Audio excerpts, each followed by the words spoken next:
gaur aurkeztu dugu Udazken Fest jaialdia, da elkartasun jaialdi bat. Ikusita pixkat egoera nola dan, badira 53 arabar preso direnak eta behaien inguruan familiak jasaten nahi diren odoluste ekonomikoa eta ikusita elkartasun gau bat nahi du izan.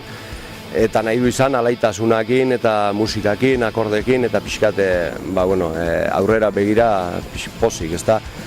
Hortaz, hemen aurkeztu duguna izan da pixkat kontzertu erraldoi bat, Zurbanoko kupulan egingo dana, urriaren 31an, 6:30 hasiko da.